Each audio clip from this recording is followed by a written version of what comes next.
the 5th and final installment of our exclusive Hoobastank interview, the fellas dish the dirt on Mariah, Angelina, and rumors about the band. Worst nightmare Hoobastank road story. Oh, I thought you were talking about the song. Oh, God.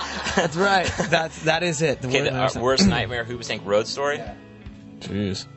We've had problems flying and traveling. I remember we were in Mexico. We got stuck in Mexico, and we almost got completely You threw a fit, too. The only time I remember actually getting really upset would be in Portugal, because we had been gone for 7 weeks. And this is our first time in Europe, too. We've been gone for 7 weeks, and we're, like, exhausted. Especially me. I was just like, damn it, 1 week, that's all I need. Just please let me go home for 1 week. And our manager called, our record label was like, we're not going to go back tomorrow. We're in Portugal. We're going to go to, we're going to fly you back to London. And this is, like, in January. It was miserable in London. And we're going to do 5 days of press. Just press. You're not even going to perform. We're going to go and do interviews there. And I lost it. I lost it. I was so pissed. Worst thing or rumor you've heard or read about yourself? We heard a rumor. We heard that rumor that we were straight. Yeah, that's crazy. That was the worst. That's a huge rumor. That's been floating around for years. You want to set the record straight on that? We're not. Yeah. We're not. Most overrated band on the planet. Mariah, you wait. She's great, so dude. Mariah is overrated. Her boobs might not be, but like, as that song and whatever she did, overrated. If we dug up the Hoobastank vault, what would be the most embarrassing thing we would find in there?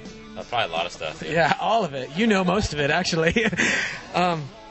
We just watched like some videos of like our first ever shows right before our last tour. We were at his house, kind of like looking at some stuff from like '95 and. I don't know. I mean, it's embarrassing. Not like an embarrassing, like, oh my God, that's like terrible. It just kind of makes you laugh. The same way anybody would be embarrassed looking at their old like high school yearbook, you know? Like you just go, I can't believe that was us. Look at how stupid we look, and like listen to the music. What were we thinking, you know? What's the cheesiest thing about you guys off stage that your fans would be shocked to learn? I thought it was kind of strange that a lot of the band members and most of the crew wasted many hours on this last tour watching Top Chef on Bravo. Me and Josh were probably the least into it. But we still got kind of into it, and everybody's like sitting down and watching. Shh. It's like a cooking reality show. It's a marathon. We also had a Foreman, a George Foreman girl on the bus, and so everybody's like getting ideas and talking about having our own Top Chef. Yeah. And the band's going to judge like who's the best. Yeah, like the crew guys wanted to become like the contestants, and we cooked some really good and some really terrible stuff on that Foreman. Your girlfriends give you a free pass, okay? Who are you picking?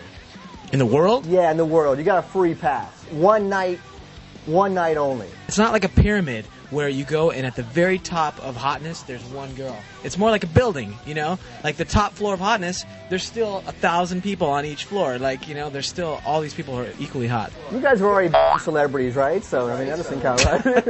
Right? Yeah, so I can't say Angelina Jolie because I already did that. You already did Right. that. We did that together. We did that. Yeah, come on, you guys.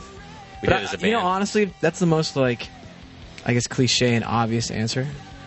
But God damn, it's the best answer. I'd say Brad Pitt. I would say Brad Pitt. Well, because that's only fair. If she's doing that to him, then he's got to do back to her with a guy.